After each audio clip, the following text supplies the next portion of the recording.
Allah ingin hitung-hitungan, mau melihat kuantitas bukan kualitas, tentulah Allah menaruh pahala yang lebih besar kepada sholat yang rakaatnya lebih banyak.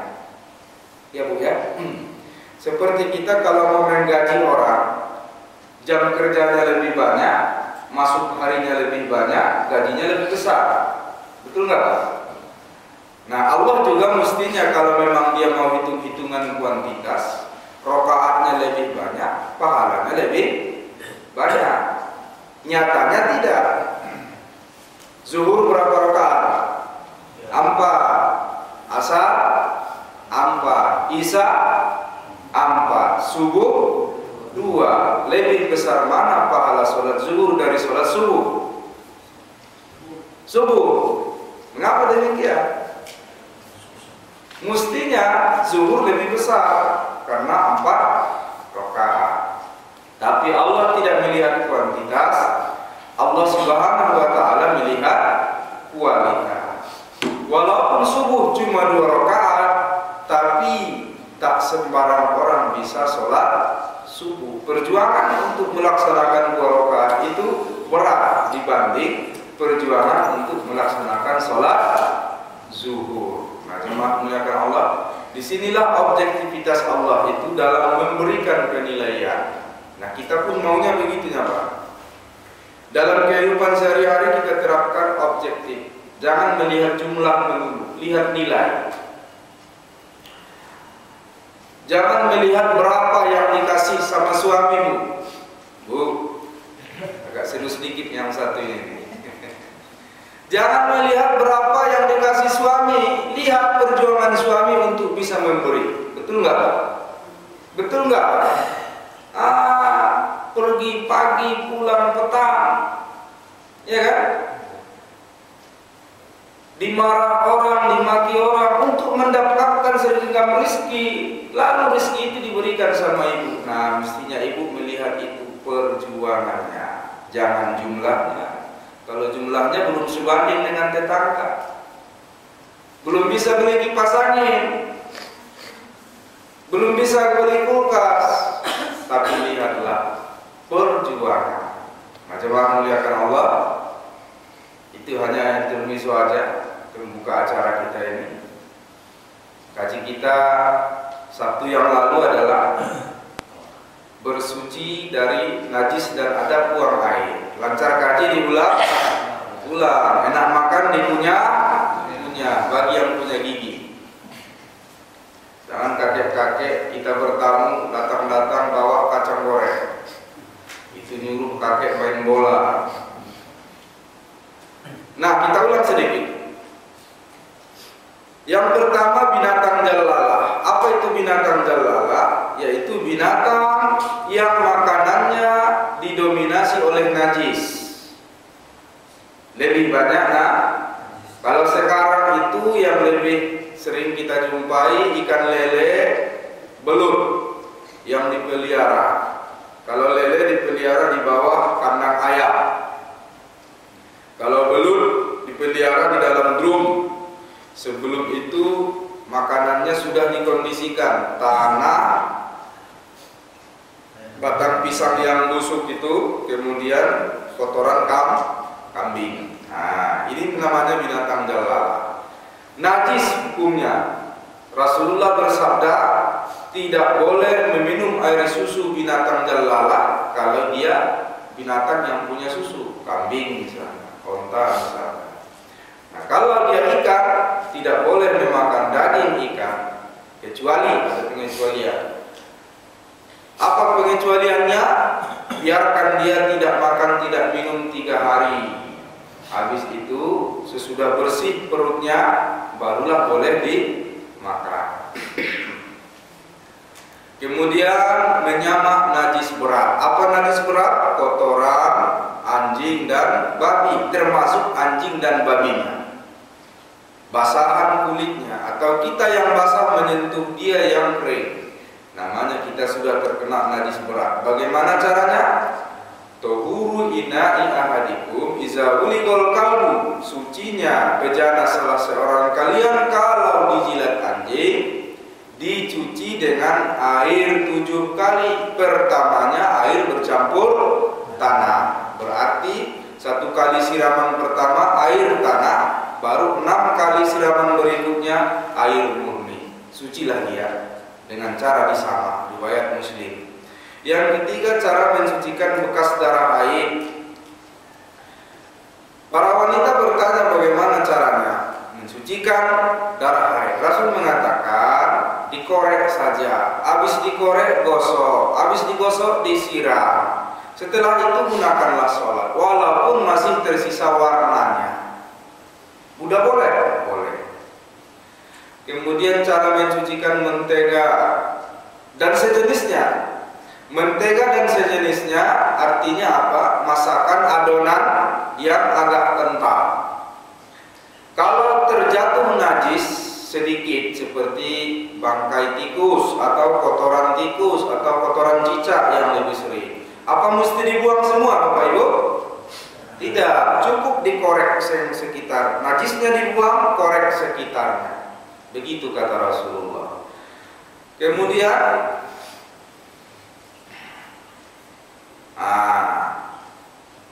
yang sejenis kalau kita di Indonesia ini, kalau mentega jarang-jarang ya pula, karena kita simpan bagus-bagus. Yang sering kita masak adonan-adonan yang agak kental apa, Bu?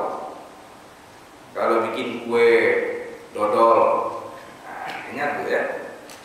Dodol yang paling terkenal daerah mana? Berbaungan ya, tebing tinggi. Di bengkel ya. Konon katanya di Indrapura pun ada. Makanya di sana banyak kelompok pengacau gak ditangkap polisi. Pengacau dodol. Nah, ada buang air. Pertama, tidak membawa sesuatu yang bertuliskan nama Allah. Rasulullah punya cincin yang tulisannya Allah. Setiap kali mau buang air kecil, tanggalkan dulu cincin. Nah, kalau kita ada di dompet kah, ada di kalung kah, ada dalam tulisan yang ada di kantong kita, tanggalkan dulu. Kecuali kata Rasulullah, ada hal-hal yang tidak mungkin kita lakukan. Kalau dilakukan, hilanglah barang itu.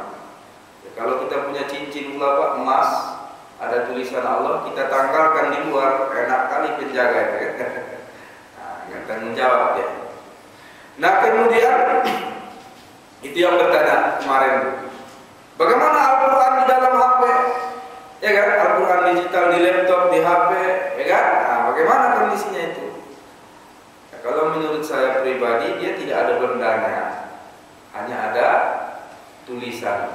Dalam arti kata, tulisan ini pun tidak bisa dibendakan. Kalau menurut saya, kalau darurat HP ditinggal di luar, ya pasti diambil orang ya Pak ya. Tertinggal sebentar sudah habis. Niatkan sajalah kita bawa HP, jangan bawa Al-Quran. Yang kedua, di tempat tertutup dari pandangan orang, pasti. Yang ketiga, baca doa dengan jelas. Nah, kalau selama ini kita membaca Bismillahirrahmanirrahim dalam hati, ternyata sunnahnya jelas, agak kencang dikit, agar orang tahu, mana tahu di dalam ada orang.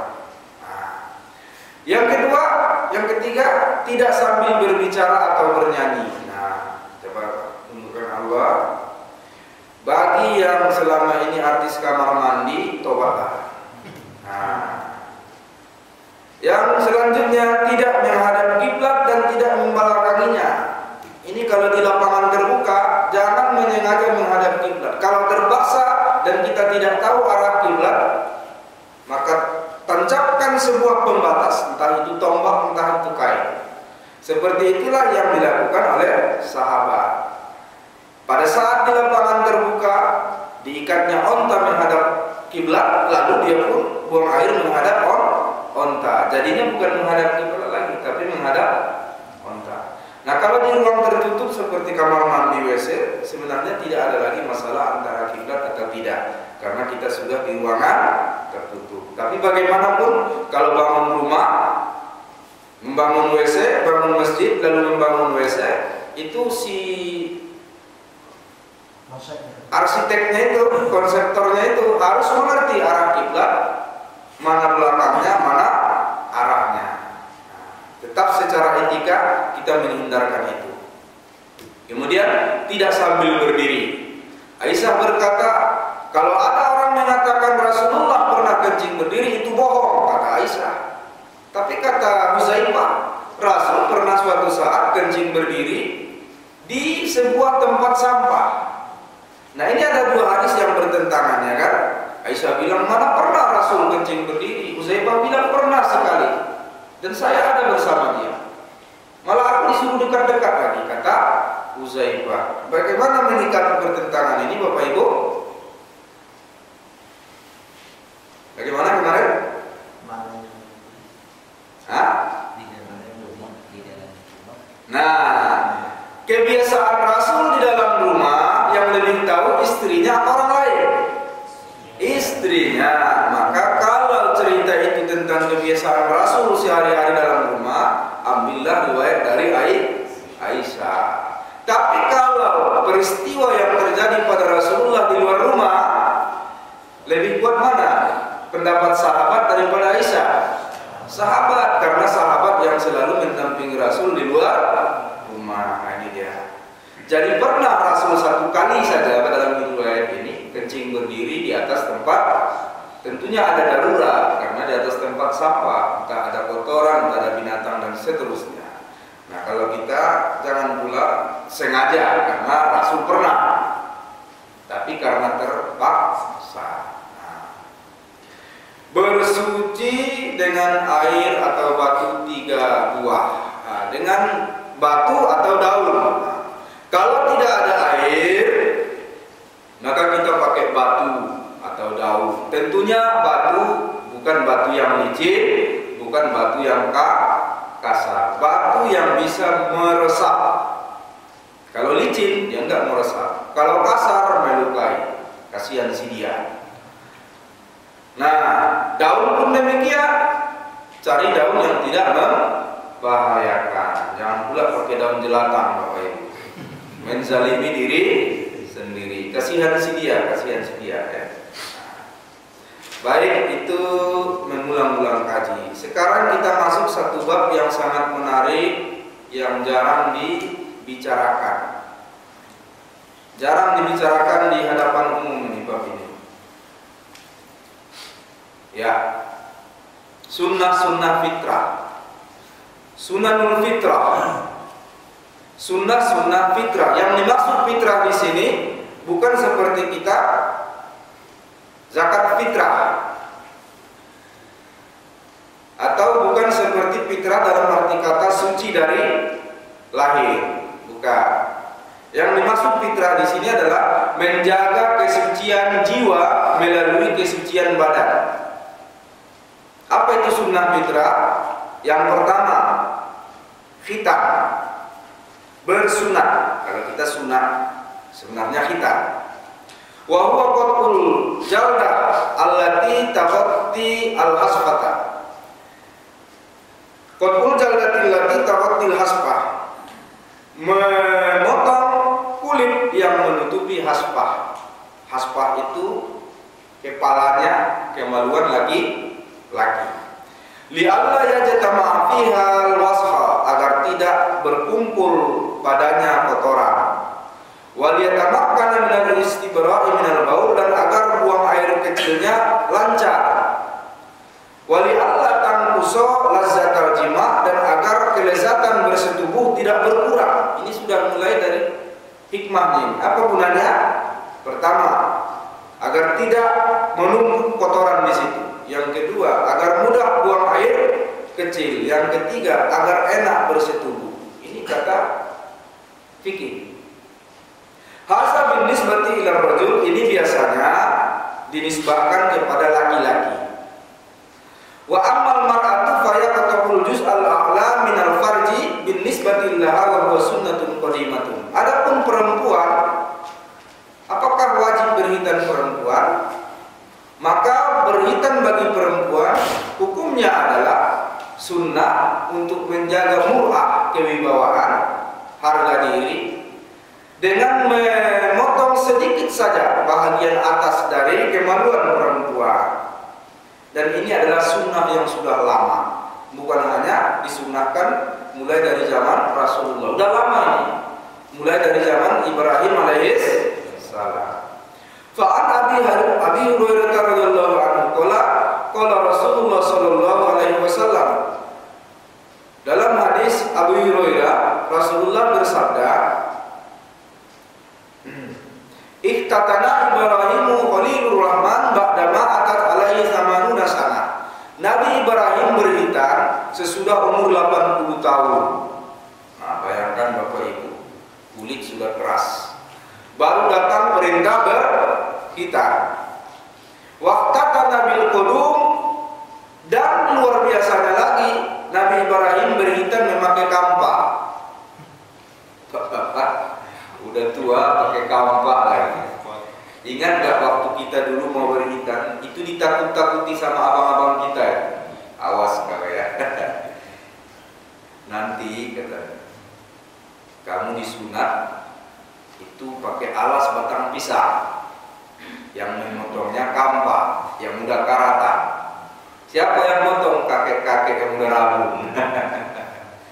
Lengkap saudara. Makanya dulu jadi beban berat di saat kita mau berhitan, takut-takuti. Anak-anak sekarang enak Pak.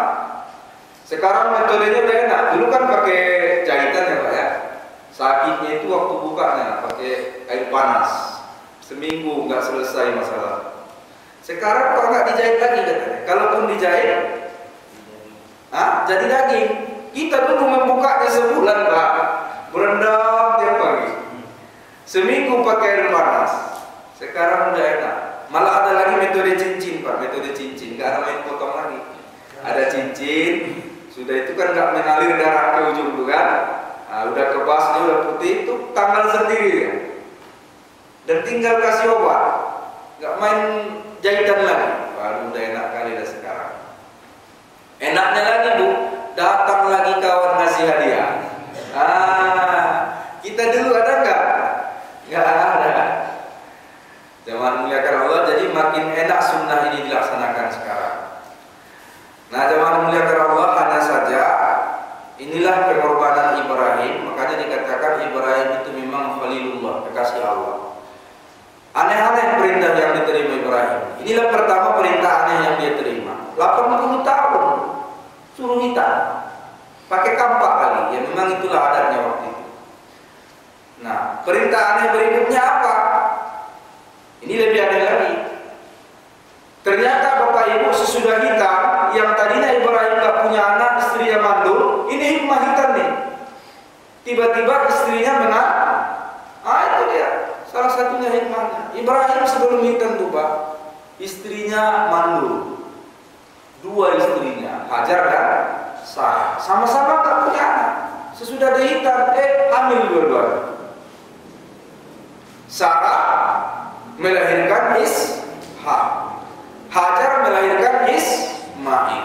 Dua-dua jadi nabi. Nabi Ishak, Nabi Ismail. Bapaknya juga nabi yang penuh pengorbanan. Bahkan anak cucunya adalah para nabi. Dari Ishak turunlah Nabi Isa alaihis, Nabi Ismail, dari Ismail turunlah Nabi Muhammad sallallahu alaihi wasallam. Jadi kalau banyak dituntut pengorbanan, Allah banyak memberikan penghargaan. Nah, itulah dia. Jadi dalam hidup kita ini kalau banyak sekali pengorbanan, terima saja. Kok banyak kali Allah cobaan ini, gak pernah berhenti. Datang yang satu, barusan selesai, datang lagi yang lain. Apa kurang ya Allah? Sholat tetap, puasa tetap, dengan orang tua saya bagus, bersedekah terus. Kenapa cobaan gak habis-habis? Jangan mengeluh sama Allah. Mungkin jalan hidup kita, jalan hidup Nabi Ibrahim alaihis salam, banyak pengorbanan, bahkan pernah dibakar hidup-hidup. Baru punya anak, suruh disembelih coba. Aneh kan? Berhitan 80 tahun, sakitnya minta ampun. Baru punya anak lagi, enaknya diajak main, suruh sembelih. Pengorbanan Ibrahim. Tapi penghargaan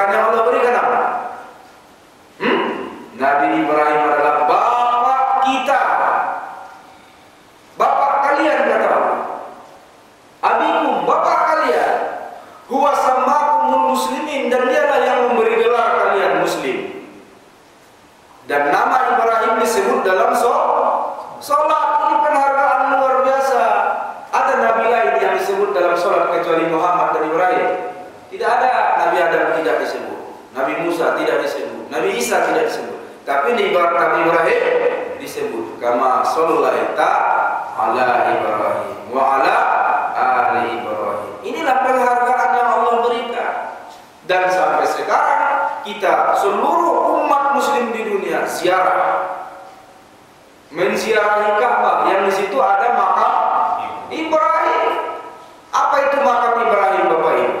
Kuburan atau tempat kaki berpijak? Tempat kaki berpijak lah. Tempat kaki berpijaknya saja kita kunjungi. Betapa mulianya Nabi, tapi kemuliaan tidak didapat begitu saja. Kemuliaan didapat karena pengorbanan. Nah, andai kata ada di antara kita ini yang Allah uji berbagai macam ujian dan gak pernah berhenti, yakin dan percayalah Allah ingin mengangkat nama kita melalui anak cucu kita. Terima, jangan menunggu. Nah, inilah dia. Jadi mulai dari zaman Nabi Ibrahim hitan sudah disyariatkan. Yang kedua, al-istihdah, mencabut bulu kemah luar atau mencukur bulu kemaluan. Wa tampul abad, dan mencabut bulu ketiak. Nah, ini yang jarang-jarang kita bahas. Gak usah segan mendengarnya, Bu, ya. Wa huma sunnatani yajasi'u fihi al-halq wal qas wa tam.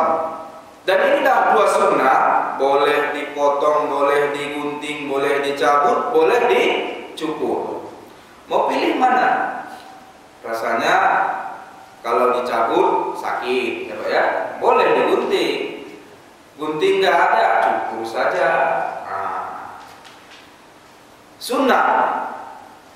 Yang selanjutnya taklimul azafir wa qassas syarib aw ihfa'u, yaitu memotong kuku dan menipiskan kumis atau mencukur kumis. Ini yang nggak punya kumis kasihan ya.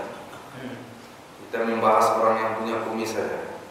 Fa fi hadis Ibnu Umar radhiyallahu anhu, anna Nabi sallallahu alaihi wasallam qala khaliful musyrikin wa fassirullah wa ahfush syawari. Berbedalah kalian dari orang musyrik. Panjangkan jenggot, tipiskan kumis. Nih, kita lihat. Oh, jadi memang jenggot itu Pak sunnah itu pelihara. Kumis sunnah tipiskan. Nah, tapi Ustaz macam-macam pula kata orang. Kalau lihat kita berjenggot macam lihat kambing kata orang. Nah, itu biarlah. Itulah resiko. Nabi Ibrahim rela dibakar gara-gara menjalankan agama. Ustaz, lihat tak berjenggotnya Ustaz. Nah, ini repot kalau ditanya. Saya secara kedinasan nggak boleh berjenggot. Insya Allah nanti kalau lepas dinas akan saya panjangkan. Adu-adu panjang kita boleh Pak. Ya. Laki nggak apa-apa. Hah? Laki aja nggak apa-apa. Iya. Jamaah dimuliakan Allah Subhanahu Wa Taala. Jadi bedakan diri kalian dengan orang musyrik. Rupanya orang musyrik dulu nggak mau berjenggot Pak, pakai kumis tebal-tebal. Kalau kita lihat foto-foto lama Pak ya, rata-rata foto orang Eropa itu kumisnya tebal begini, jenggotnya. Untung di Indonesia dulu ada apa namanya itu Haji Roma Irama.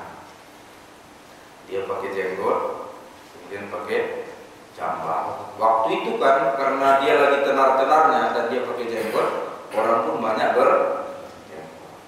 Sekarang Haji Roma Irama jadi apa ya? Hah? PKB itu dirubah menjadi Partai Kesatria Berbintang. Gak apa-apa Pak, kita dukung, bagus Pak. Insya Allah sehat-sehat semua kita kalau Roma Irama jadi presiden. Kenapa? Lari pagi, tua muda sekarang, sehat. Terus nggak ada yang sombong Pak. Kalau nanti bakal jadi presiden Roma Irama, nggak ada yang sombong. Jangan mentang-mentang punya, melihat orang. Jadi jangan melihatkan Allah.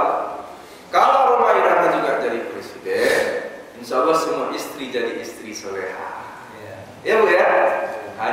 istri yang salehah. Jadi bagus.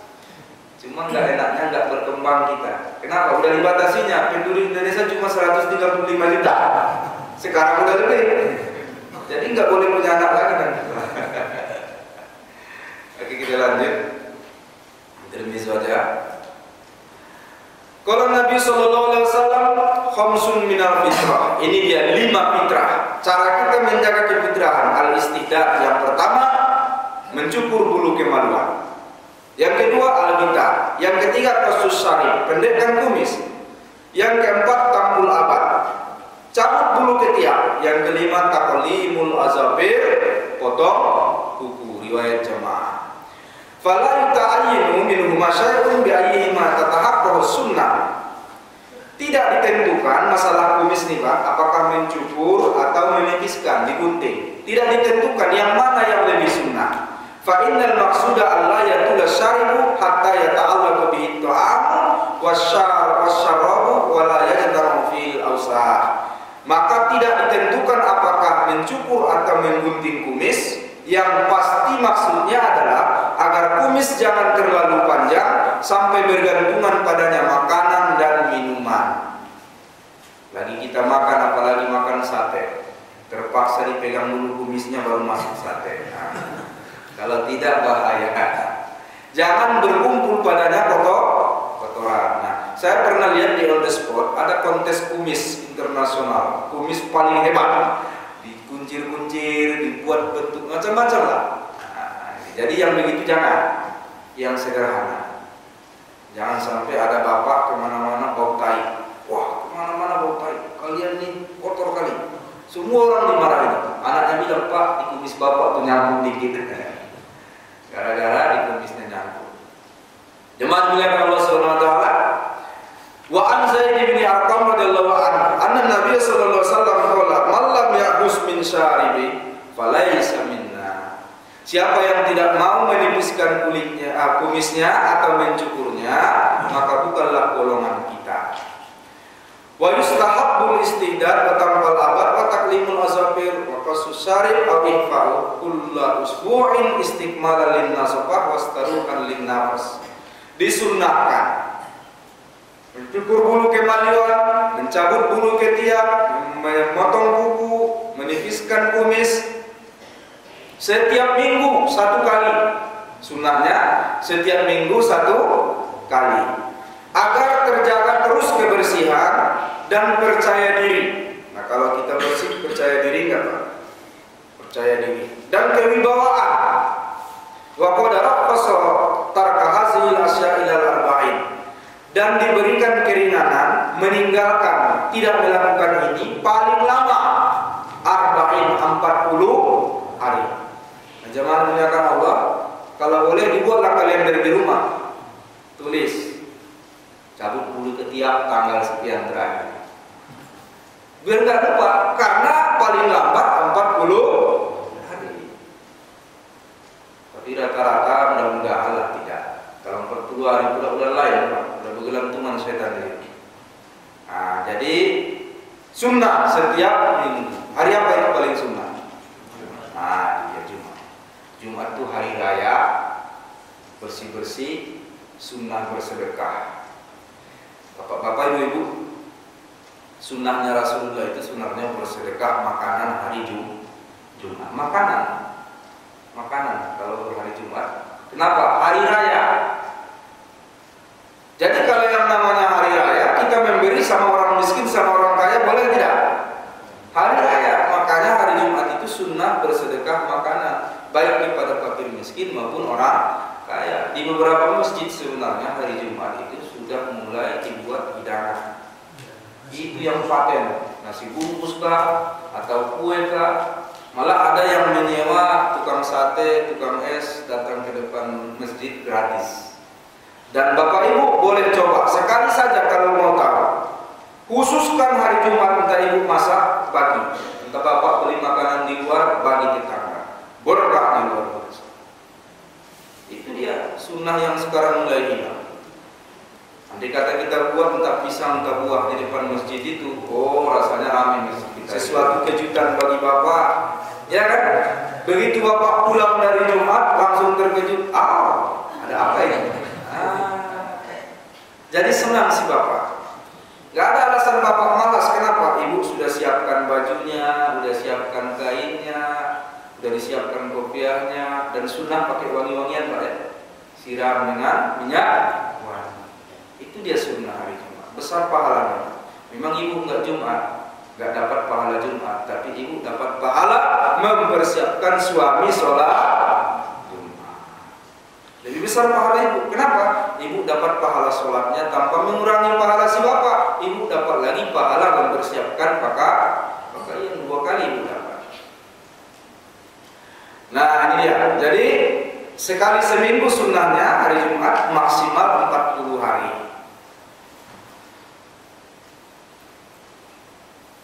Kemudian berdasarkan hadis Rasulullah, waqtalana Nabi sallallahu alaihi wasallam fi qasis syari' wa taqlimil azafir wa tamfal abad wa halqal ana Allah yatruka aksaru min arba'ina laila. Rasulullah memberikan jeda waktu bagi kami memendekkan kumis, memotong kuku, mencabut bulu kemaluan, mencukur atau mencabut bulu ketiak. Jangan meninggalkan yang demikian maksimal 40 hari 40 malam. Riwayat Ahmad dan Abu Dawud. Kemudian ifa'ul lihiyah, memanjangkan jenggot. Wa tarkuha hatta taksura bihaitsu takunu mazharum min mazahiril wiqar. Jadi dibiarkan jenggot itu memanjang karena dia merupakan salah satu unsur kewibawaan. Tapi jangan pula dia dicukur berlebihan, qoriban minal halqi sampai habis, dan jangan dibiarkan hatta tabhas sampai tak teratur, tak rapi lagi. Jadi memeliharanya yang sedang-sedang saja.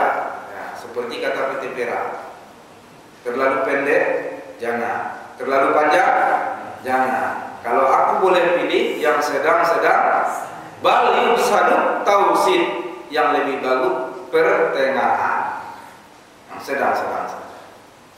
Wazakal Bukhari, ditambah lagi oleh Bukhari hadis tadi, wa kana Ibnu Umar iza hajja aw tamara qabada ala lihiyatihi fama faqala akhazar. Ibnu Umar kalau dia haji atau umroh, dia memegang jenggotnya begini. Apa yang lebih dari pegangannya itulah dipotong. Jadi ukuran sedang-sedangnya bapak-bapak untuk jenggot sebatas genggaman tangan. Lebih dari genggaman tangan itulah dipotong. Nah, inilah ukuran sedang-sedang. Nah, jangan pula jenggotnya sampai memanjang sampai ke pusat.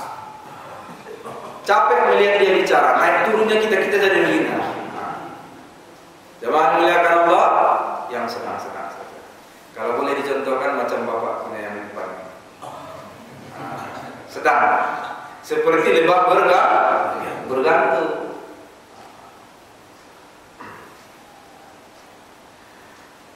Jangan seperti kalong bergantung, Pak ya. Lebah bergantung.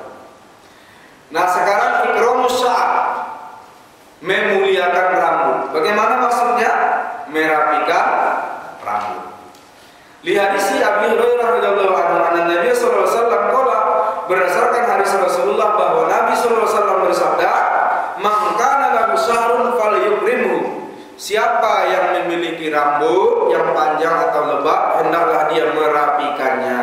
Riwayat Abu Dawud. Wa an Atha bin Yasar radhiyallahu anhu qala, ata rajulun Nabiy sallallahu alaihi wasallam sa'ir ras wal lihya fa asyara ilaihi Rasulullah sallallahu alaihi wasallam kanahu ya'muru bi islahi syari wa lihiyatihi. Suatu hari datanglah seorang laki-laki kepada Rasulullah yang rambutnya acak-acakan, jenggotnya pun acak-acakan. Maka Rasulullah mengisyaratkan agar dia pulang. Rapikan dulu. Rapikan rambutmu, rapikan jenggotmu. Summa raja'a. Kemudian laki-laki itu pergi dan dia kembali lagi kepada Rasulullah dalam keadaan rambut sudah rapi, jenggot sudah rapi. Faqala sallallahu alaihi wasallam, maka Nabi pun berkata dengan senyum, "Alaisa hadza khairan min ayyatiya ahadukum sa'irar ra'si ka'annahu syaitan?" Bukankah begini lebih enak, lebih baik daripada datang seorang laki-laki dengan rambut mirip setan? Jadi kalau Rasul itu mengatakan begini, dia itu sebenarnya kesal. Rasul kesal melihat orang yang tidak rapi, karena Rasul itu orangnya rapi. Orang kita bilang sekarang necis. Rasul itu necis, Pak. Kalau berpakaian itu parlente sudah. Tapi parlente gaya itu, gaya zaman itu, bukan gaya zaman kita. Rasul orangnya rapi, bersih, simpel, gitu dia. Pulang, urus dulu rambutnya. Sesudah pulang dipotongnya rambutnya, jenggotnya dikuranginya sebagian, dirapikan. Nah, ini lebih bagus. Macam tadi, macam setan kuliah, kata Rasulullah. Riwayat Malik. Selanjutnya wa amma halqu ba'da wa tarku ba'da fayuqra. Adapun memotong rambut sebahagian dan membiarkan sebahagian itu makruh hukumnya. Li hadis Nabi an Ibnu Umar radhiyallahu anhu maqala naha Rasulullah sallallahu alaihi wasallam anil qasa faqila lin Nafi mal qasa. Rasulullah melarang kita dari berbuat qasa. Maka ditanyalah, apa itu qasa? Qala ayyahu ba'd ra'sid sabi wa yatruku ba'dah. Mencukur sebahagian rambut anak kecil dan meninggalkan sebahagian. Teringat kita pangkas tempurung zaman dulu, Pak. Ingat enggak, Pak? Kita anak-anak pangkas batok. Nah, di atas dibiarkan, di bawah dicukur. Sebenarnya makruh, itu enggak boleh. Dilarang Rasulullah. Hadis muttafaqun alaih. Kuat hadisnya. Syukur sekarang nggak ada lagi. Tapi anak remaja sekarang lihat tuh anak pang di lampu merah tuh, Pak. Nah, mulai lagi. Pemain bola itu banyak. Hah? Pemain bola itu. Oh iya. Nah, anak-anak kita dilarang, Pak, ya. Jangan pakai gaya-gaya begitu. Makruh tapi bukan haram. Ya, ada lagi yang model samping begini, ya kan? Nah, jangan. Kalau mau dicukur, cukur sekalian botak, itu malah sunnah. Ya kan? Jadi walaupun nggak ada jabatan di kantor, jadi kasih lumayan lah. Tahu kasih? Kepala seksi. Nah, baru kasops, apa itu? Kepala seksi dan pelontos. Nah, lumayan kan? Sekarang tarkus saidi wa ibqa'u. Membiarkan uban. Sawa'un kana fil lihyah aw fil ra'si, uban jenggot ataupun uban rambut kepala. Wal mar'atu war rajul, baik laki-laki maupun perempuan. Li hadis Umar bin Su'aib anna Nabi sallallahu alaihi wasallam, berdasarkan hadis bahwa Nabi sallallahu alaihi wasallam bersabda, la tamfas syaiba fa innahu nurul muslim. Janganlah kalian mencabut uban. Nih, kita semua udah kena mungkin dengan umur kita. Jangan mencabut uban, karena itu nurnya orang muslim, cahaya orang muslim. Ma min muslimin yasibu saybatan fil Islam illa kataballahu lahu biha hasanatun wa rafa'a biha darajatan wa hatta anhu biha khati'atan. Tidaklah seorang muslim yang membiarkan ubannya dalam Islam kecuali Allah menuliskan baginya dalam satu uban satu kebaikan. Oh, Pak, yang banyak uban hitung-hitunglah. Kita kadang nggak suruh anak cucu nyabut satu uban 100 rupiah. Allah sudah memberikan satu uban satu kebaikan. Bukan cuma itu, satu uban Allah angkat satu derajat. Satu uban Allah hapuskan satu dosa. Luar biasa. 3 dimensi itu, Pak. 3 in 1. Satu uban satu kebaikan, satu uban satu derajat, satu uban menghapus satu kesalahan. Muliakan Allah. An Anas radhiyallahu anhu qala kunna nuqra'u ayat tampal rajulas sya'ra. Kami membenci apabila seseorang mencabut walihiyatihi, dari rambut maupun jenggot, riwayat Muslim. Nah, kalau begitu bagaimana solusinya Ustaz? Solusinya yang selanjutnya. Taghyirus syaibi bil hina wal hamra was safra wa nahwaha. Boleh mencat rambut uban dengan inai atau semir dan sejenisnya. Boleh. Li hadisi Abi Hurairah radhiyallahu anhu qala Rasulullah sallallahu alaihi wasallam innal yahuda wan nasara la yusabbiquna fa khalifuhum. Orang Yahudi dan Nasrani tidak mau menyemir ubannya, maka berbedalah kalian dengannya. Mereka dulu nggak mau menyemir uban, kita disuruh menyemir uban. Riwayat jamaah. Wali hadisi Abi Dzar radhiyallahu anhu qala Rasulullah sallallahu alaihi wasallam inna ahsana ma ghayyartum bihi hadzal syai' al-hina wal kata. Sesungguhnya sebaik-baik cara merubah warna uban adalah memakai inai dan semir. Riwayat Khamsah. Wa amma hadis Jabir radhiyallahu anhu qala ji'a bi Abi Quhafa walidu Abi Bakar, datanglah kepada Rasul Abi Quhafa, yaitu anaknya Abu Bakar, yaumal fathi ila Rasulillah, pada hari penaklukan kota Makkah. Wa ka'anna ra'sahu saqamatan, rambutnya dipenuhi uban seakan-akan kapas. Saking banyaknya uban Abu Quhafa ini, seakan-akan dia kapas. Faqala Rasulullah SAW, maka Rasul berkata kepadanya, izhabu bihi ila ba'di isa'i, kamu pulang dululah, pulang ke rumah, temui istrimu. Fataghayyarahu bi syai'in wa jannibuhu sawad, rubahlah warna ubanmu ini dengan sesuatu warna, tapi hindarkan warna hitam. Nah, ini dia perintah Rasul kepada anaknya Abu Bakar. Pulang kau ke rumah, suruh istrimu rawat rambutmu ini, rubah warnanya, jangan putih lagi, tapi jauhi warna hitam. Jadi boleh. Menurut hadis ini makruh hukumnya menyemir rambut warna hitam. Tapi di hadis yang lain tidak dimakruhkan. Jadi ada dua pendapat ulama yang mengatakan boleh warna hitam, ada yang mengatakan makruh warna hitam. Kemudian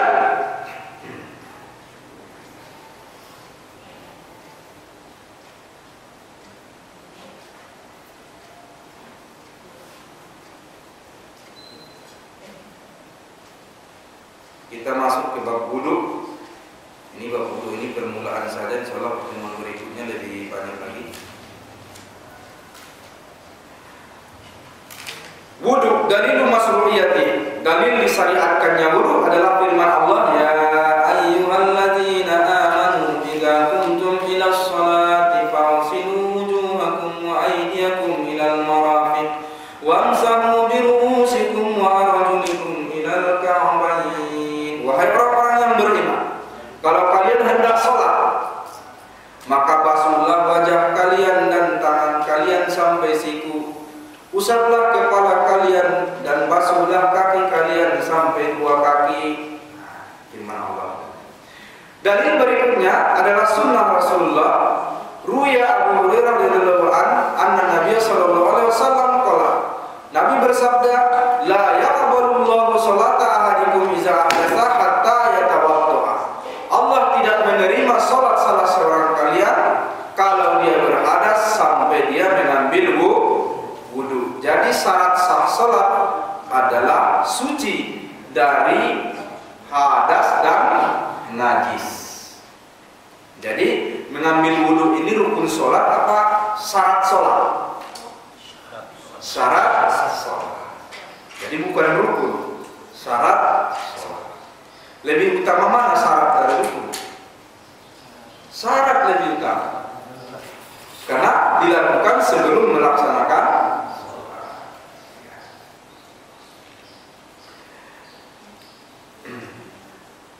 An Abdillah radhiyallahu anhu anna Rasulullah sallallahu alaihi wasallam qala, Rasulullah bersabda, "Iza tawadda al-abadu fama'madu kharajatil khotoya fihi." Apabila seorang hamba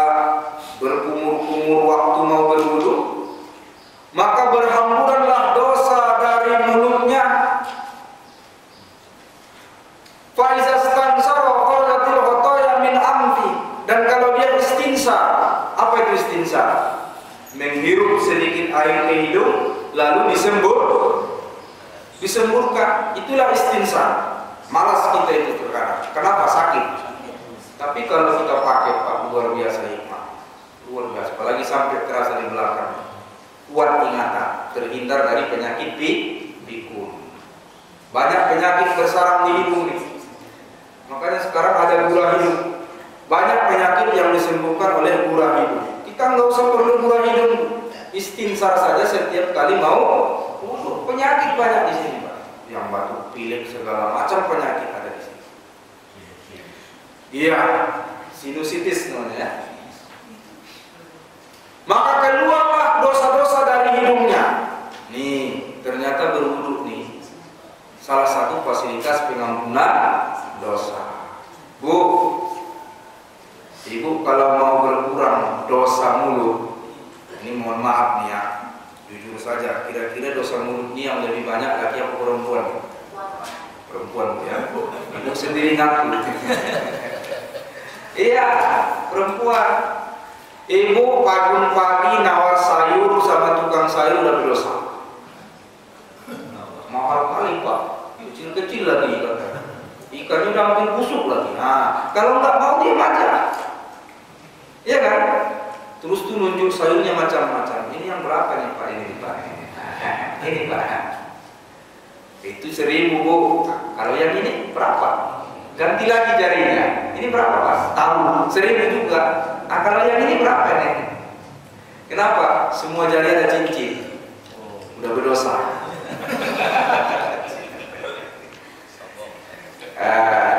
Jadi memang iyalah. Orang batuk, tutup mulut. Atau pegang dada, sakit. Orang dia batuk, pegang kalung. Itu di sana, Bu. Di sini mana ada? Yang jauh di sana. Nama muliakan Allah Subhanahu wa taala, berguguran dosa mulut waktu kumur. Kemudian apa lagi? Faiza qasala wajhahu kharajatil khotoya min wajhi.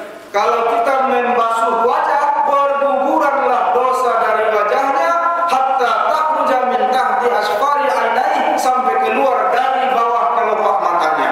Masya Allah. Bapak-bapak ini jujur kita nih, Pak ya. Ibu tadi udah mau jujur. Kalau dosa mata lebih banyak mana dosa kita? Ibu. Kita laki-laki. Betul enggak? Kenapa? Makanya ada istilah mata keranjang. Buaya darat. Siapa itu? Ya kita itu semua, Pak. Apa boleh buat? Kucing enggak? Nah, banyak kali gelar laki-laki. Mata keranjang, buaya darat, kucing garong, kena semua. Gara-gara apa? Mata. Mata ini luar biasa, Pak. Tak dilihat macam mana. Ya kan? Kadang ustaz pun macam itunya, Bu. Tak terkecuali nih, samanya semua.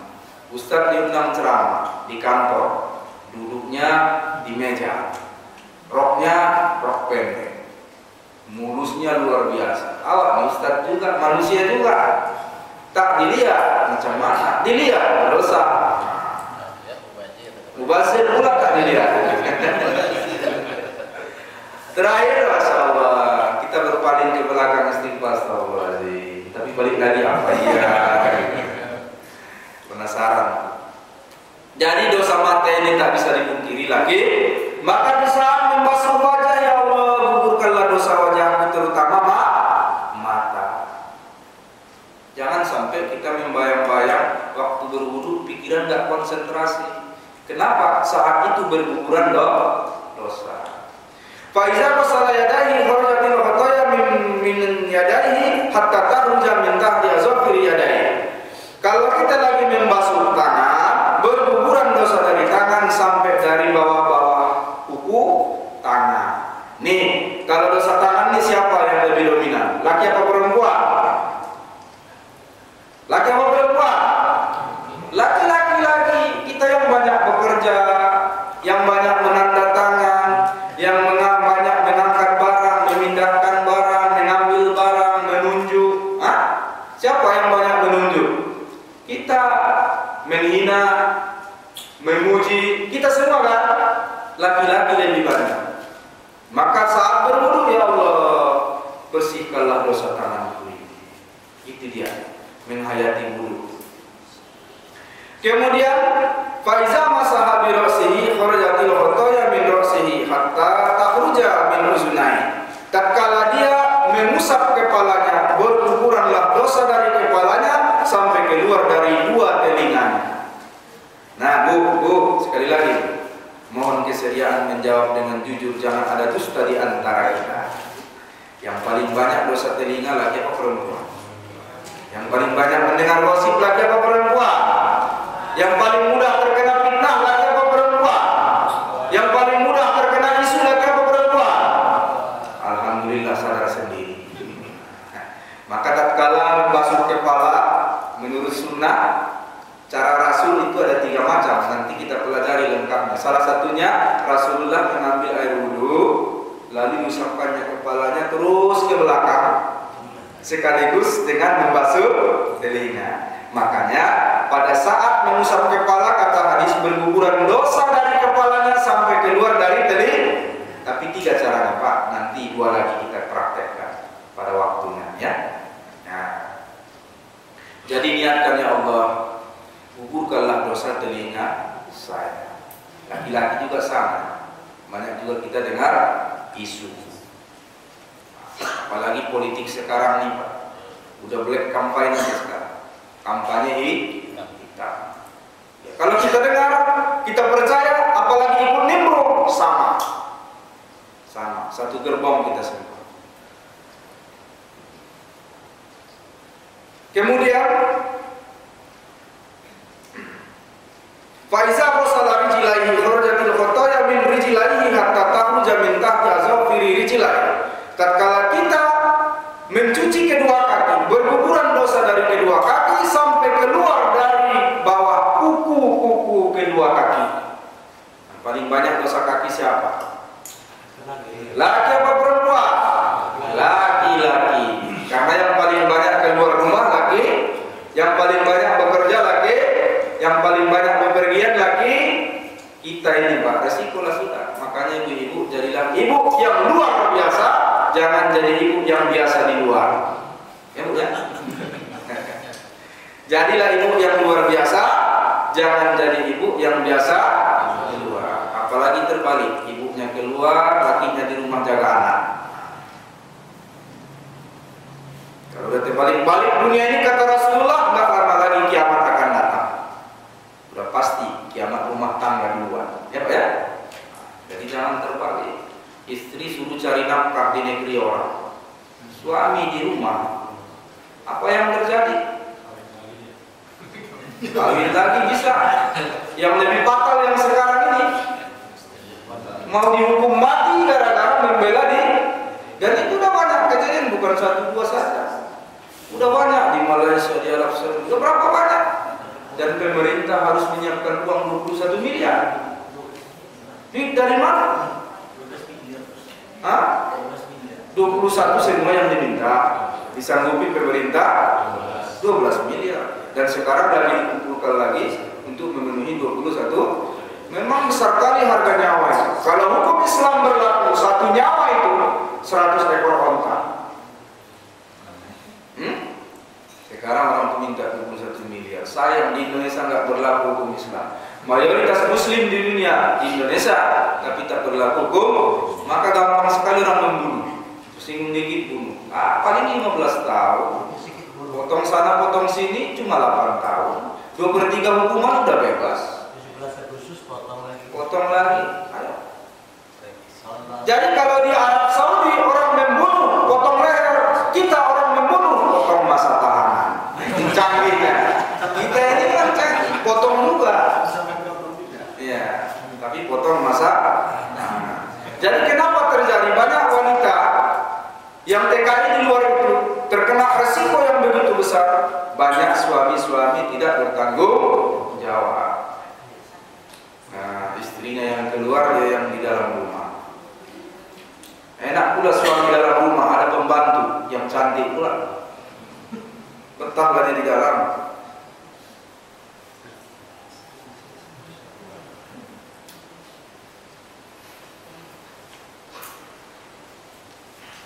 Nah, Bapak Ibu, sampai di sini saja. Nanti masalah wudhu kita lanjutkan insya Allah pada pertemuan berikutnya. Itu motivasi awal saja supaya kita rajin-rajin berwudhu. Bahwa ternyata berwudhu bukan hanya sebatas persyaratan untuk melakukan sholat. Berwudhu juga adalah fasilitas pengampunan dosa. Maka janganlah berwudhu hanya karena mau sholat. Yang sunnahnya sering-seringlah berwudhu. Kapan batal wudhu? Disunnahkan memperbaharui wudhu. Bukan hanya karena mau sholat, bukan hanya karena mau baca Quran, bukan hanya karena mau pergi ke majelis taklim. Bukan, berwudhu itu menjadi habit. Tahu habit? Bahasa Mandailing. Hah? Oh iya, kebiasaan. Habit. Setiap batal wudhu ambil wudhu. Apalagi yang merasa banyak dosa. Ada yang merasa sedikit dosanya? Yang kuat. Ada yang merasa sedikit dosanya enggak? Tapi semua merasa banyak dosa. Baik Bapak Ibu, sampai di sini ada pertanyaan, kami persilakan. Ya. Bagaimana kita memilih melaksanakan ibadah di lunas yang kadang-kadang saling berlawanan? Seperti tadi ada yang boleh dicat hitam, tapi ada yang boleh melarang dicat hitam. Atau seperti misalnya kita kunut, ada yang boleh kunut dan ada yang melarang tidak kunut. Bagaimana kita cara memilih mana harus kita pilih? Apa kriterianya? Ya, inilah memang problema kita umat Islam. Ingat waktu saya sampaikan hadis Rasulullah berdoa 3 macam. Ya Allah, hindarkan umatku dari kelaparan. Allah kabulkan. Ya Allah, bantu umatku melawan musuh. Allah kabulkan. Ya Allah, jangan jadikan umatku berpecah belah, berbeda pendapat. Allah tidak kabulkan. Jadi memang sudah sunnatullah begitu, Pak. Hal-hal yang kecil saja berbeda. Tadi malam lucu sekali di pengajian Al-Ittihadiyah di Jalan Komplek Wartawan. Yang dibahas kitab Al-Muwatta, kitab Imam Malik. Udah jelas kitabnya di depan mata, masih berbeda pendapat juga berapa hadis di dalamnya. Kan lucu Pak. Kitabnya udah jelas, tinggal dibaca, tinggal hitung hadis. Tapi berbeda pendapat ulama berapa hadiskah di dalam kitab Al-Muwatta. Ada yang mengatakan 600, ada yang mengatakan 700, ada yang mengatakan 1200. Nah, memang lucu. Karena udah sunnatullah berbeda. Umat Islam itu Pak, kalau mati, udah mati Pak, masih milih kuburan yang berbeda-beda. Betul nggak Pak? Nah, kalau aku mati, maka bukan aku di kuburan Mandailing sana. Jadi kuburannya pun beda-beda. Aku nanti dikuburkan di sana, aku dikuburkan di sana. Udah mati pun masih ingin berbeda. Jadi kalau begitulah Pak. Jadi macam mana kita memilihnya? Dua-dua punya dalil Pak, Bapak boleh pilih. Sebenarnya kata Rasulullah, perbedaan pendapat itu rahmat. Maksudnya apa? Kalau kita yang menerima pikiran jernih. Kalau beda pendapat berarti banyak pilihan. Coba Pak, andai kata tidak berbeda pendapat, berarti tidak ada pilihan. Banyak warung, banyak pilihan. Yang enak konsumen atau pengusaha? Iya, beragamnya fasilitas, beragamnya tawaran, beragamnya harga itu memanjakan konsumen. Jadi ambillah Pak yang enaknya. Ada yang bilang boleh, ada yang bilang tidak boleh. Aku bilang boleh, ya udah. Sama-sama punya dalil, sama-sama punya imam. Mau Imam Hanafi boleh, mau Imam Maliki boleh, mau Imam Syafi'i boleh, mau Imam Ahmad boleh, imam lain boleh. Yang nggak boleh kita anut dalam agama hanya Imam Arifin. Tapi kan bisa Imam Syafi'i. Ya, kalau itu jangan. Tapi kan kita mazhabnya kan Imam Syafi'i. Kita itu kelain. Kita siapa? Indonesia lah. Nah, itu kelain aja. Banyak orang nggak kenal mazhab Imam Syafi'i, nggak pernah belajar kitab Imam Syafi'i, tapi mengaku mazhab Imam Syafi'i. Al-Ummah. Ada yang belum pernah lihat kitab, tapi mengaku mazhab. Padahal imam mazhab itu berkata, ikutilah ajaran yang terbaik, andai ada yang lebih baik dari ini. Dan dia sendiri memberikan peluang, jangan fanatik mas. Nah, insya Allah ke depan akan kita lihat, semua mazhab akan kita kasih. Tapi bukan begitu Pak Ustaz, karena resikonya berat Pak Ustaz. Misalnya kan orang ada yang bersentuhan batal. Itu kalau kita batal kan sholat kita batal. Ya. Itu kan resikonya kan berat. Kita kan di situ harus memilih mana yang terbaik. Apakah yang membatalkan dulu yang kita ikuti atau yang tidak gitu loh. Karena resikonya tadi itu berat, bukan yang lain-lainnya. Kalau misalnya yang kita pilih itu hanya makro-makro itu nggak ada masalah Pak Ustaz. Ya, resiko makmum sebenarnya nggak ada, Pak. Berdosakah makmum kalau imam salah? Ayo, Pak. Ini kita harus tahu nih, supaya tenang. Berdosakah makmum kalau imam salah? Tidak. Dia hanya berdosa kalau imam salah, dia tidak tegur dengan subhanallah. Andai kita ketemu Imam Syafi'i, Pak, kalau dia salah kita tegurlah, tapi tak ketemu kita. Andai ketemu Imam Hanafi, kalau dia salah kita tegur dia, tak ketemu kita. Maka kita memilih salah satu mazhab itu, Pak, mazhab apa saja, Bapak yakin dan percaya Bapak tidak berdosa. Kalaupun itu sah. Kenapa? Kita sudah mengikut orang yang punya kriteria ijtihad. Bukan mengikut orang yang tidak punya kriteria mujtahid. Makanya selama ada dalilnya, ada kitabnya, ikuti salah satu, Pak. Jangan jadi perang. Nah, yang rusak sekarang ini banyak ulama-ulama akhir zaman ini mengaku ulama atau dikatakan media dia ulama, dan dia tidak punya kriteria sama sekali mengeluarkan fatwa, tapi dia berfatwa. Ini yang kita ikuti. Jangan, Pak. Pertanyaan selanjutnya Pak Ustaz, Ya, apakah nanti di akhirat itu Imam Syafi'i Hambali itu bertanggung jawab? Tidak. Tidak sama sekali. Jadi gimana caranya? Justru karena itu kita nggak usah jadi pikiran sampai ke sana. Yang mempertanggungjawabkan amal kita masing-masing. Yang memberi syafaat Nabi Muhammad SAW, dan Allah tidak pernah menghukum seorang hamba di luar kemampuannya. Kita kan bukan ahli fikih, Pak. Kita bukan ahli ijtihad. Apa yang mau kita lakukan? Ketemu Rasul tidak pernah, menguasai Quran hadis tidak. Maka kita mengambil salah satu jalan orang soleh yang sudah diakui. Allah tidak akan menghukum kita gara-gara itu, Pak. Allah tidak zalim. Jangan khawatir. Ya. Sedangkan Allah itu melihat nilai pengorbanan, bukan hanya melihat kuantitasnya. Allah melihat nilai pengorbanan. Di saat kita berpikir mana yang benar, lalu saya tentukan ini, itu perjuangan Bapak untuk mencari yang benar. Allah akan menilai. Allah tidak kejam sekali. Kita sudah berjuang, sudah belajar, masih salah. Allah tidak begitu, Pak. Ingat dalam kurban, tidaklah sampai darah dan dagingnya kepada Allah. Yang sampai adalah nilai ketakwaan.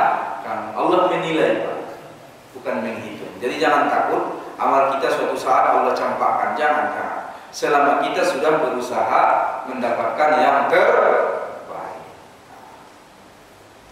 Silakan yang lain. Ustaz, Ya. kira-kira kalau untuk bisa jadi husnul khatimah, itu kan semua proses. Ya. Sholat, puasa, sedekah dan segala macam. Kira-kira garis-garis besarnya apa, Ustaz? Selain menjawab sebuah dasar untuk bisa husnul khatimah, istilahnya cara ibadah yang instannya gitu. Ya. Baik. Apa itu husnul khatimah? Secara redaksional arti husnul khatimah adalah akhir yang baik. Ujung-ujungnya enak. Nah, kan gitu. Awalnya sakit-sakit, ternyata bapakku walaupun galak, suka marah-marah, tapi baik orangnya. Itulah gampangnya, ya. Semua yang jahat-jahat itu kita abaikan, karena terakhir kita tahu ternyata dia baik. Gambarannya husnul khotimah itu, Pak. Tidak mungkin selama hidup kita berbuat baik. Kita ini berproses dengan sejarah masing-masing.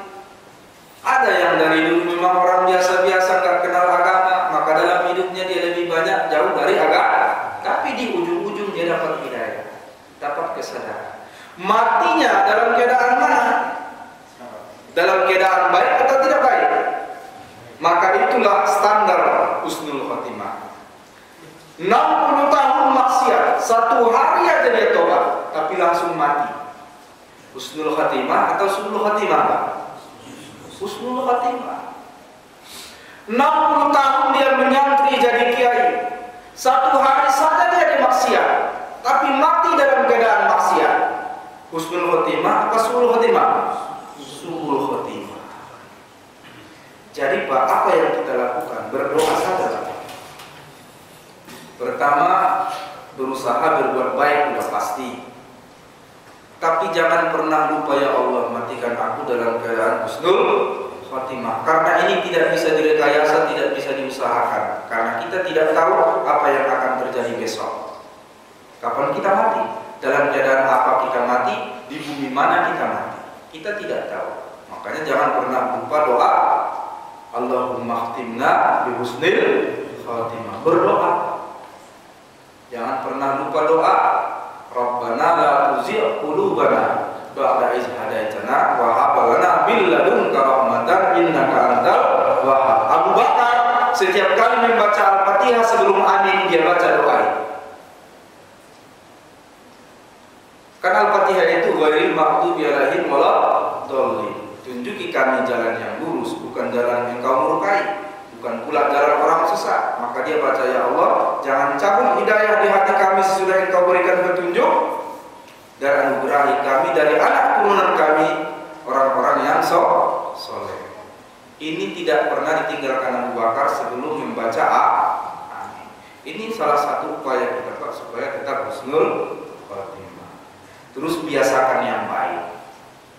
Tidak semua yang biasa itu baik, ya Pak ya. Dan tidak semua yang baik itu biasa, tapi yang pasti biasakan yang baik. Dan kita nggak tahu entah kapan. Saya takut kita ini rajin sholat, rajin puasa, iseng-iseng sekali main kartu. Wah, balak 6, nggak balik lagi. Tangan udah begini aja, mati. Balak 6 rel kereta api, mati pula. Makanya jangan iseng-iseng. Sekali-sekali coba-coba. Jangan, takutnya mati di situ. Jangan iseng-iseng. Kalau iseng-iseng berbuat baik bolehlah. Bolehlah sekali-sekali. Saya dengar dulu ceramah Ustaz Nasution untuk waktu subuh. Enak enggak? Nah, kira-kira gitu Pak. Boleh itu Pak. Mana tahu mati di sini.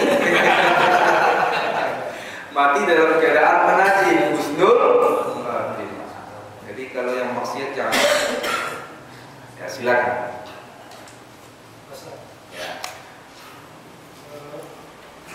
Masalah menyemir rambut, Ya. Ada Ustaz yang mengatakan kalau menyemir rambut itu alasannya karena ketika bersuci atau menggunakan hadas itu airnya tidak sampai ke anggota tubuh.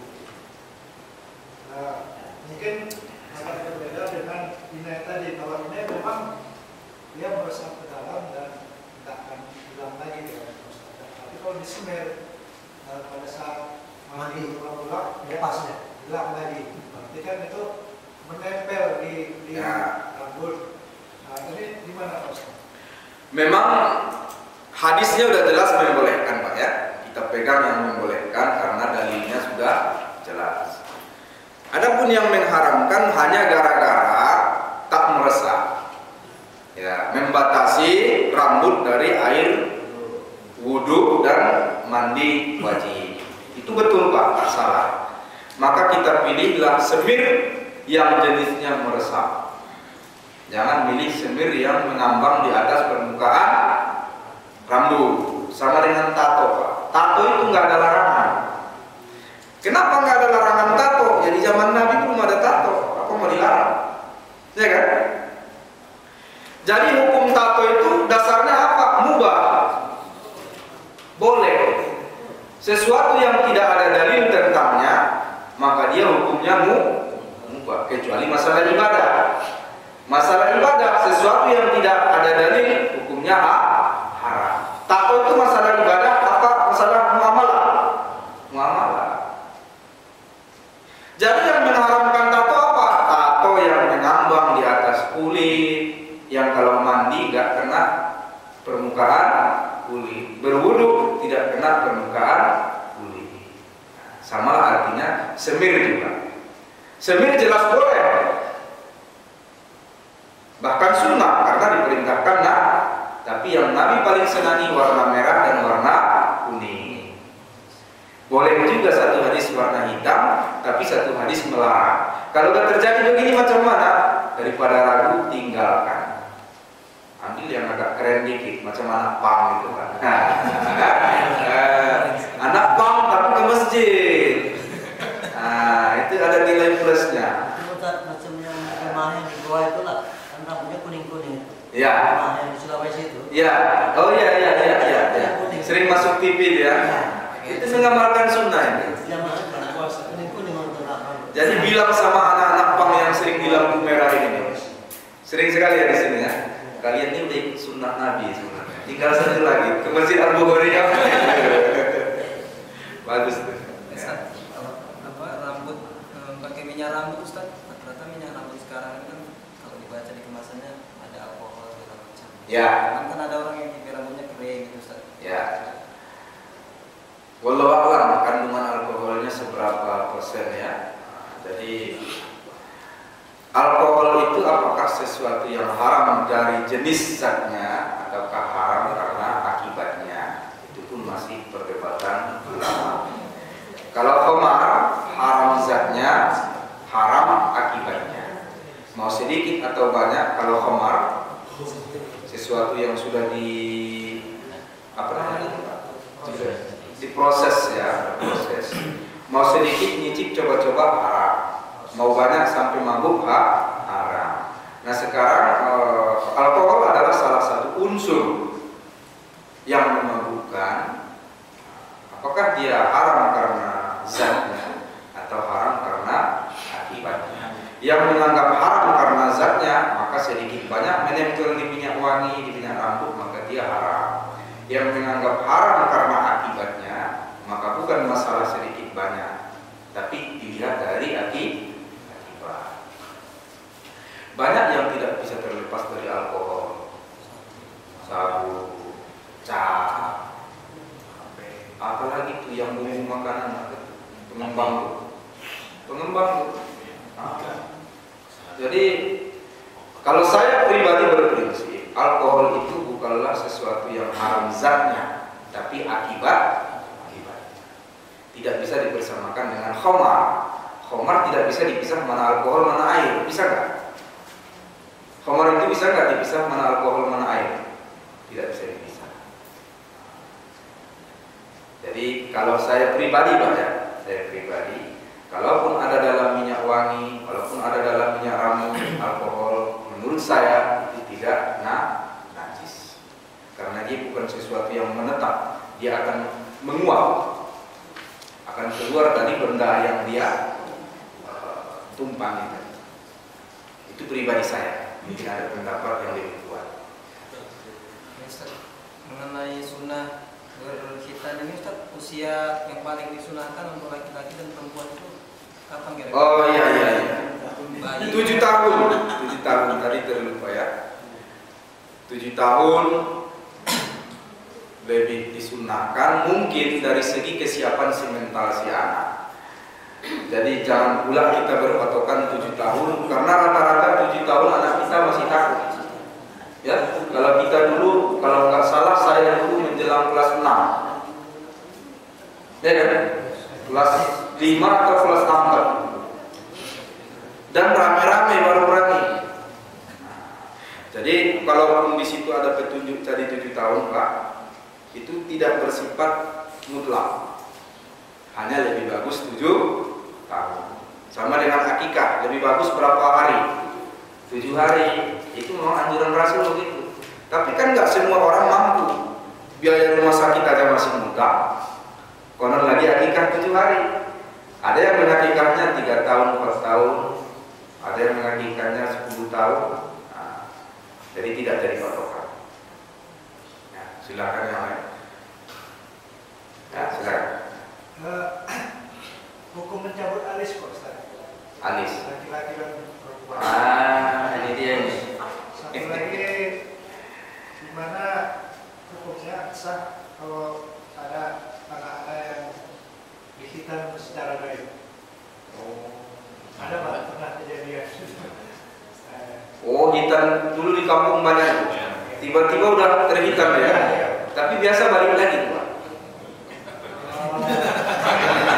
Biasa ya. Habis besar balik lagi ya. Nah, jadi oke, yang pertama merubah alis. Nah, ini ibu-ibu nih paling suka nih, zaman modern sekarang ya. Dan kita di sini enggak. Alis aslinya dihilangkan baru diukir, ya kan Pak? Haram. Haram. Kalau tanggal muda alisnya ke atas, wah, tinggi kali. Kenapa? Duitnya lebih banyak. Kalau tanggal 15 agak tengah. Tanggal 25, 26, 27, 28 turun. Tanggal 31 belum gajian, habis itu alis. Apalagi hari Senin. Tanggal 1 memang hari Senin, tapi tanggal merah. Jadi ibu jangan berhias yang sederhana. Pakai jilbab juga ibu-ibu. Tolong kasih tahu anak-anak di rumah. Pakailah jilbab karena ingin menutup aurat. Jangan karena model. Ini hari banyak jilbab macam-macam. Lilit sini, lilit sana, taruh ke atas, balik lagi. Berlapis-lapis. Ya kalau dia cantik, tinggi semampai, enak juga lihatnya. Kalau gendut hitam, jilbabnya warna mirip, atas bawah kiri kanan, persis pisang molen. Nggak enak lagi lihat. Ya Bu ya. Jadi tidak simpel. Islam mengajarkan yang sederhana. Ya kalau kira-kira mau ke pesta bapak-bapak jam 10, jangan kasih tahu setengah 10, Pak. Akan berangkat jam 10. Karena ibu sibuk di depan kaca. Oke. Yang satu lagi tadi Hitan secara gaib. itu belum memenuhi syariat. Ya, belum memenuhi syariat. Andai kata pun dia masih tetap bertahan, itu biasakan nggak sempurna Pak, tetap dihitan juga. Belum memenuhi syariat. Ya, dulu memang banyak kejadian, ya kan? Nah, disunat sama makhluk.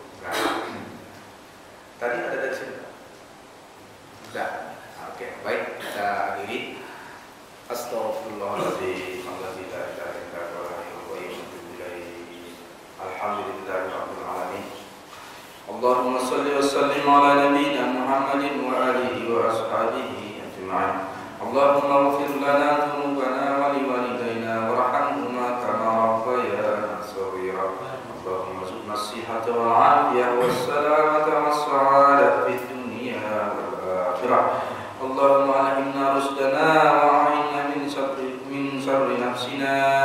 Allahumma rzuqna al-fahma wal 'ilma wal hikmah wal aqla bi rahmatika ya Allahumma ja'alna ma'ana hadha jam'an marhuma wa tafarruqna min ba'dihi tafarruqan ma'suma. Rabbana atina fid dunya hasanatan wa fil akhirati hasanatan wa qina adzabannar. Fadlika subhana rabbika rabbil izzati amma yasifun wa salamun 'alal mursalin walhamdulillahi rabbil alamin. Burung irian, burung cendrawasih, sekian dan terima kasih. Billahi taufiq wal hidayah. Assalamualaikum warahmatullahi wabarakatuh. Waalaikumsalam. Baik, terima kasih kepada Ustaz Pak Maulana Sedion